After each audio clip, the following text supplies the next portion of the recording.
Hello students, वैसे तो मैंने इनडायरेक्ट टैक्स और डायरेक्ट टैक्स में डिफरेंस बता दिया था, लेकिन आज एक बार और देख लेते हैं ताकि आप लोगों को क्लियर हो जाए डायरेक्ट टैक्स और इनडायरेक्ट टैक्स में क्या डिफरेंस है।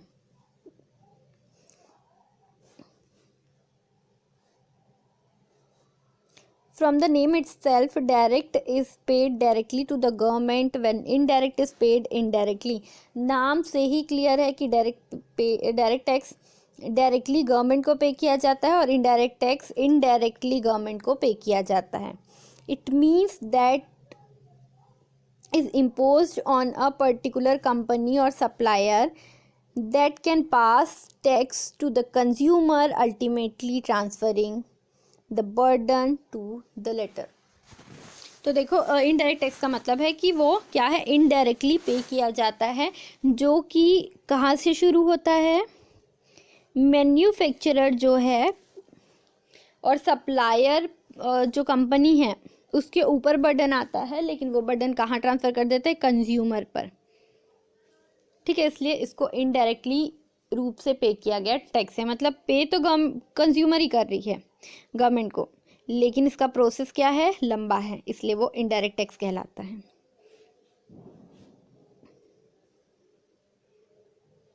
Direct tax on the one hand are taken from the individuals earning. Individual किसी पर्सन की अर्निंग, इनकम, सैलरी से के अकॉर्डिंग जो है लिया जाता है. While indirect tax are imposed on goods that consumers buy. लेकिन इनडायरेक्ट टैक्स गुड्स और सर्विस पे लगाया जाता है जो कंज्यूमर क्या कर रहा है, परचेस कर रहा होता है. जो वो परचेस करेगा सिर्फ उसी का टैक्स पे करेगा.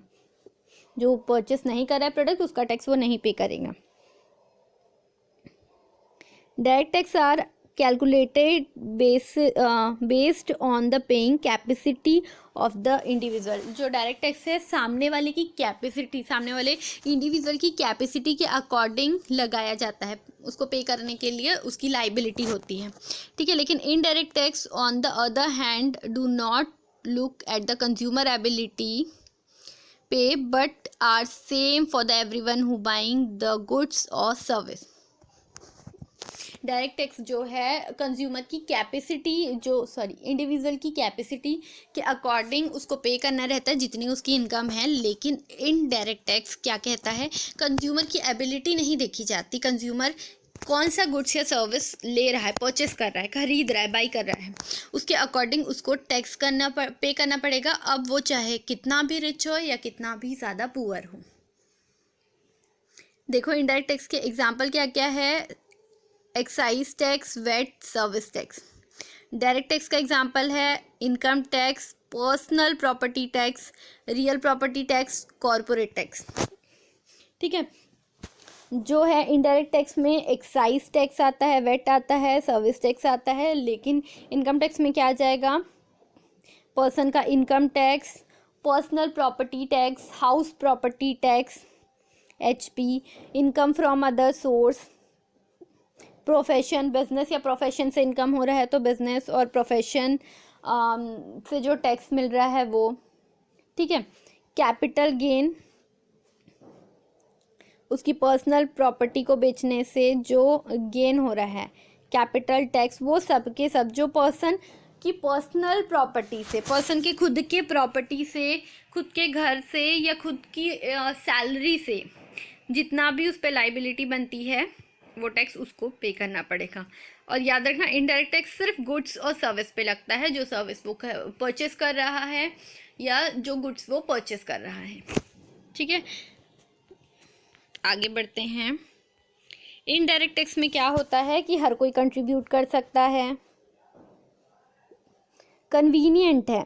ठीक है, बहुत ही सुविधाजनक है इसको कलेक्ट करना भी और पेमेंट करना भी. और बहुत छोटे छोटे अमाउंट में रहता है तो कंज्यूमर क्या है, ईजिली पे कर लेता है, उस पर बर्डन नहीं पड़ता. इनकम टैक्स में बर्डन, एक तरीके का बर्डन हो जाता है क्योंकि एक स्पेसिफिक अमाउंट पे करना रहता है. ये जो है इवेडेड नहीं किया जा सकता, इसको विकसित नहीं किया जा सकता, ये अपने आप डिराइव होता है. ठीक है, they are spread over a wide range. मतलब बड़ी रेंज में वो फैले हुए हैं। जहाँ भी जाएंगे इनडायरेक्ट टैक्स तो पे करना ही पड़ेगा। हम पानी की बोतल खरीद रहे हैं, कुछ खाने के लिए खरीद रहे हैं, चिप्स का पैकेट खरीद रहे हैं, कोई क्रीम खरीद रहे हैं, कोई बैग खरीद रहे हैं, कपड़े खरीद रहे हैं, टेबल खरीद रहे हैं, ठीक है, तो उस पर तो टैक्स पे करना पड़ेगा। कहीं भी जाए पूरे इंडिया में टैक्स तो पे करना पड़ेगा, इनडायरेक्ट टैक्स तो पे करना पड़ेगा। ये रिग्रेसिव नेचर के होते हैं। They rise price of commodity. Tax की वजह से क्या है, प्रोडक्ट का प्राइस बहुत ज़्यादा बढ़ जाता है, ठीक है। कई बार गवर्नमेंट किसी प्रोडक्ट पे बहुत ज़्यादा टैक्स लगा देती है, तो जो मैन्युफैक्चरर है वो प्रोडक्ट को जिस रेट में बनाए रहते हैं, फिर उसके बाद उसको और हाई प्राइस में बेचते हैं। तो कई बार क्या होता है, इन टैक्स की वजह से कंज्यूमर को प्रोडक्ट जब हाई लगते हैं तो कंज्यूमर प्रोडक्ट परचेस नहीं करते हैं। तो हानि किसको होता है, मैन्युफैक्चरर को, कंपनी को, ठीक है। तो ये है इनडायरेक्ट टैक्स के एडवांटेजेस। वही जो मैं अब इसके डिसएडवांटेजेस क्या होता है, अनसर्टेन होता है, अनिश्चित होता है, हार्मफुल फॉर इंडस्ट्री, ज़्यादा टैक्स लगेगा तो हार्मफुल होगा, पुअर और रिच को नहीं देखा रहता, रिच पर्सन को सब पे समान लगता है, तो जो पुअर लोग हैं उन पे बर्डन बहुत ज़्यादा पड़ जाता है। रिच लोग तो फिर भी परचेस कर लेते हैं प्रोडक्ट, लेकिन पुअर लोगों को ज़्यादा टैक्स पे करना पड़ता है।